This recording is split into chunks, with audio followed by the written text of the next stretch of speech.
Você já imaginou um órgão do governo criando novas regras sobre aborto sem passar pelo Congresso Nacional e sem nenhum tipo de limite de tempo para gestação? Pois foi exatamente isso que aconteceu. E o parlamento precisou agir para corrigir o que muitos consideraram como um excesso de poder. Mas o que é que estava em jogo de fato nessa decisão? E por que ela levantou tantas dúvidas sobre os limites entre o executivo e o legislativo? Para quem ainda não me conhece, eu sou o Dr. Vitor Naves, eu sou advogado, mestre em Direito Canônico pela Pontifícia Universidade Gregoriana de Roma, especialista em Direito Constitucional e Administrativo e também sou professor universitário. A minha atuação é voltada à análise técnica das relações entre o direito civil, direito canônico e o funcionamento das instituições públicas.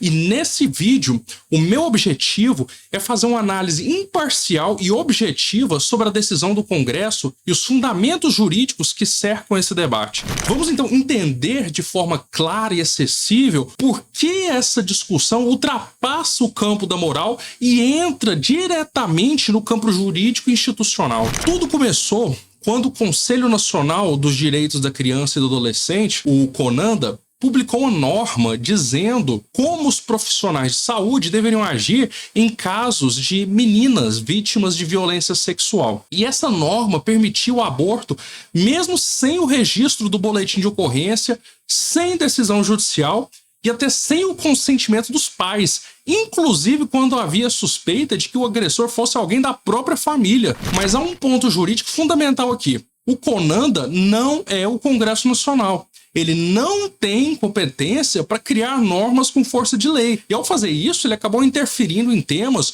que só podem ser tratados pelo Poder Legislativo. Na prática, essa resolução criou novas regras sobre o aborto, o que ultrapassa a função administrativa do Conselho. E foi por isso que o Congresso decidiu então intervir. A Constituição Federal é muito clara. O Congresso tem o poder de sustar os atos do Poder Executivo que ultrapassem os limites legais. E foi exatamente esse o entendimento do Congresso. Os parlamentares concluíram que o CONANDA extrapolou suas atribuições, invadindo temas que pertencem ao campo da lei, como o direito penal e a questão da proteção à vida. Mas o ponto mais controverso foi outro. A norma não previa nenhum limite de tempo para a realização do procedimento de aborto. Na prática, isso poderia permitir o procedimento por até 40 semanas, ou seja, 9 meses, quando o feto já é plenamente viável fora do útero. Mesmo em países com legislação mais permissivas, existe esse limite de tempo. Por isso, a Câmara entendeu que a resolução colidia com o Código Penal e com os princípios constitucionais de proteção à vida. E por trás desse debate, existe um conflito complexo entre dois direitos fundamentais. De um lado,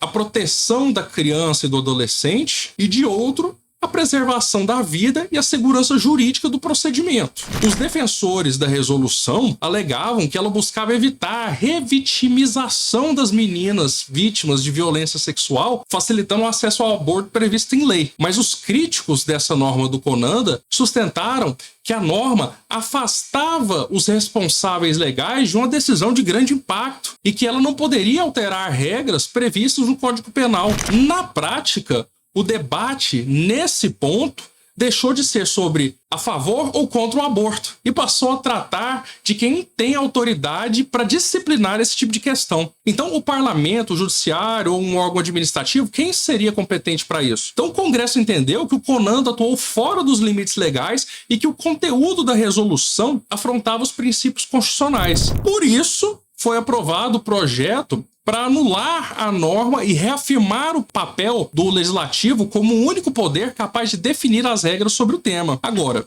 o texto segue para o Senado Federal, que vai decidir se mantém ou não a decisão da Câmara. E, enquanto isso, o debate continua entre os juristas, entre os profissionais da saúde, entre as entidades civis, que discutem os limites do poder administrativo diante de direitos fundamentais. Então, esse caso mostra que o direito é, acima de tudo, um instrumento para equilibrar os poderes e para proteger também as garantias individuais. O tema do aborto, ele sempre desperta fortes emoções, mas a questão jurídica central aqui é outra. Quem tem legitimidade para normatizar essa questão? E talvez a pergunta mais importante seja, até que ponto, um órgão administrativo pode avançar sobre competências que pertencem à lei. E se você valoriza conteúdos que explicam temas jurídicos de forma clara e objetiva, deixa o like para fortalecer esse tipo de análise e para que mais pessoas entendam o que realmente está por trás das decisões do poder público. E se esse tema te ajudou a compreender melhor o funcionamento das instituições, comenta aqui embaixo. Como o Brasil deveria lidar com casos tão delicados envolvendo menores e violência sexual? E se você quer acompanhar análise sobre direito, justiça, direito canônico e atualidades, se inscreva agora no meu canal. Aqui a gente fala sobre leis, tribunais, decisões que impactam a sociedade,